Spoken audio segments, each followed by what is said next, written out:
and their technical difficulties. Yeah. But yeah, they're perfectly fine. We're not broken and like upset and mental issues. Some of us might, but I'm not them. But it's just, and I like to spread it to raise awareness that adoption's a thing. You know, like adoption isn't a bad thing either. A lot of people think it's like, well, what about parents? Surely you want to be with them.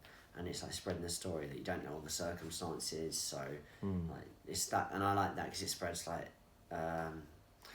Raises awareness. And awareness and stuff. So I'm very open about it. Do you find that people do sort of like question you? Oh yeah, like loads of people question it all the time. They're like, there's so many questions, and they're really personal questions. You might think, well, why would I answer that? But I'll answer them anyway because again, it's good. It's a little nice conversation bomb that I love to drop.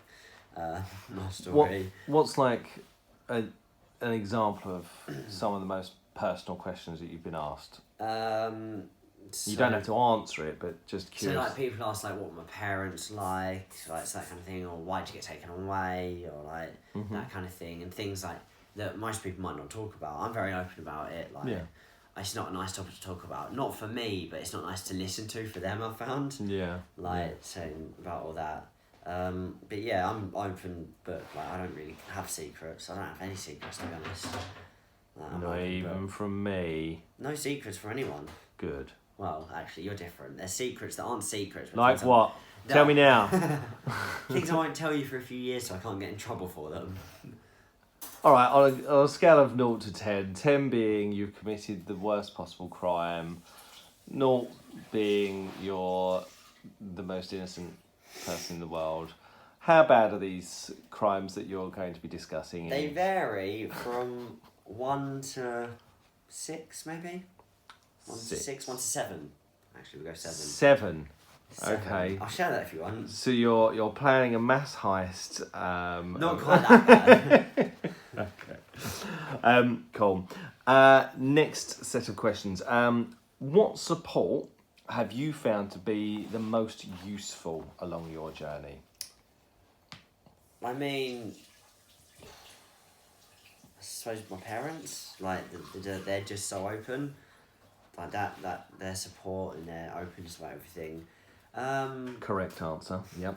But also, like, and obviously this is going to sound a bit strange, but just like my own, like, confidence and, like, you know, all that. I've got a very good outlook on life. You know, the past is the past. You can't read the next chapter if you're stuck on the last. You love that analogy. I made that up as well. Like, a few years back. But it's a good analogy, though.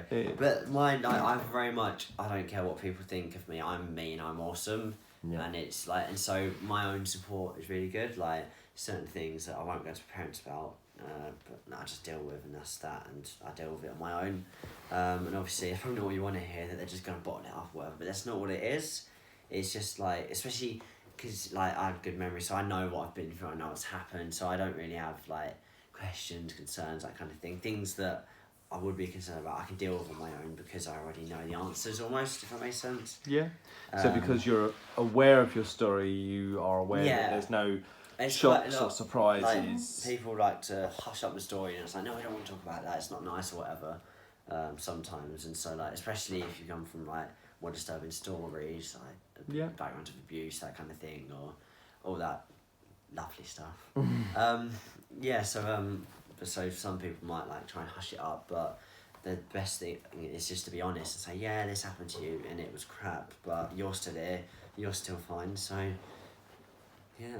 Okay. That happened. Yeah. Okay, so that's moving on the term of sort of resilience and stuff. Yeah, it's about helping to build up resilience. Yeah. Obviously, depending on what they've been through as well. Like because of what I've been through, I'm resilient, but also just because you've helped instill resilience in me. Just by being honest and open and saying it's like, it's not bad. This happened. It was bad, but you're here now and not there, so it's fine. So that is a good attitude to have. Okay. Because it's true. That happened then. It's bad then, but it's not bad now because it's done, been gone years ago. Well, that's good to hear. Of all of the support that you've had, is there anything, or all of the support that you've got in place as well, is there anything that you would want more of? I think more of a community for adopted kids, Yep. like to collaborate. Not like adults trying like so. Obviously, there was that one social club a few years back we went to one meeting of, but that was a little bit lame.